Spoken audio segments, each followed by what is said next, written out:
هاي يا بنانيت، عاملين ايه؟ يا رب دايما تكونوا بخير. هنعمل النهارده طاجن ببواقي التلاجة. كمان لو فايض بطاطس من اولادك، بطاطس محمره وفاضت منهم، اعملي لهم كده طاجن صغير هيعجبهم قوي. بس قبل ما ندخل في وصفتنا، ما تنسوش اشياء لايك واشتراك في القناه وتفعلوا زر الجرس وكومنت حلو منكم يشجعني انزل فيديوهات اكتر. اول حاجه طبعا غسلت البطاطس وقشرتها وابتديت ان انا اقطعها بالشكل ده بالسكينه دي. انا بحب شكلها قوي وكمان بتعجب الاطفال.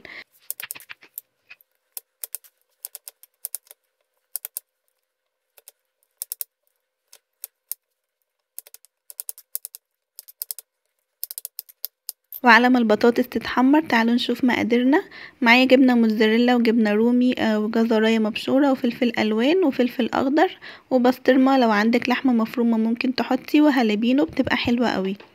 اول حاجه انا جبت الطاجن وحطيت فيه البطاطس بعد ما اتحمرت، وهبتدي ان انا اتبلها. عايزه تتبليها ملح وفلفل عادي، بس ما تكتريش الملح عشان انت حاطه جبن، وممكن تحطي عليها زيتون برضو بتبقى حلوة قوي. انا حطيت بهارات البطاطس وحطيت عليها شوية فلفل. انا كان عندي هالبينو بس نسيت احطها، بس بجد الهالبينو بيديها تست حلوة قوي. وحطيت بقى عليها شوية جبنة موتزاريلا صغيرين جدا.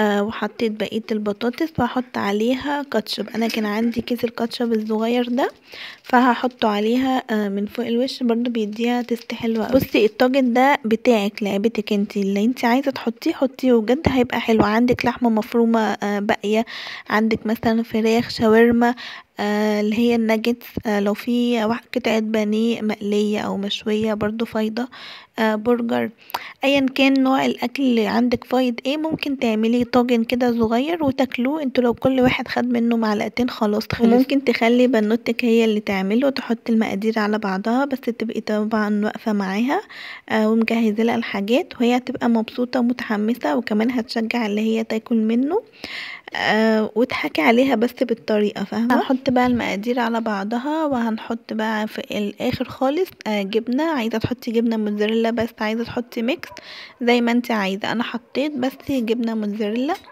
وكاستها كلها وحطيتها بس على الفرن. ولعت عليها الشواية لان كل حاجة اصلا مستوية، فولعت عليها بس الشواية مجرد ان حتى يا رب ما فتحت الشواية من فوق، انا فتحت الفرن من تحت، من تحت مش من فوق، علشان انا ما بحبش الجبنه تبقى متحمصه كده من فوق الوش، بحبها تبقى سايحه وعشان تمط معايا، عشان هي لو اتحمصت او خدت لون كده من فوق الوش ما بتمطش. فانت سيحي بس الجبنه خالص وما تديهاش لون من فوق الوش عشان تمط معايا. شكلها بجد كان خطير وطعمها حلو قوي. وهناك دي بقى انا عملت جنبها طاجن مكرونه باللحمه المفرومه، وعملت البومبه. انا عملت المكرونه لان كنت اول مره اعمل البومبه دي، فقلت لو ما عجبتنيش يعني نلاقي حاجه ناكلها، فاهمين؟ بس الحمد لله طلعت حلوه. وانا بحب كل فتره كده ان انا اجرب اكلات جديده، بحب التغيير يعني. فانا خلصت بقى الاكلات المصريه، هدخل بقى على البرتغال وهعمل كده كام وصفه برضو حلوين. واكتبوا لي شويه مشروبات كده سخنه انا عايزه اجربهم. اكتبوا لي بقى لو انتوا عندكم وصفات حلوه وانتوا مميزين فيها، اكتبوها وانا هجربها.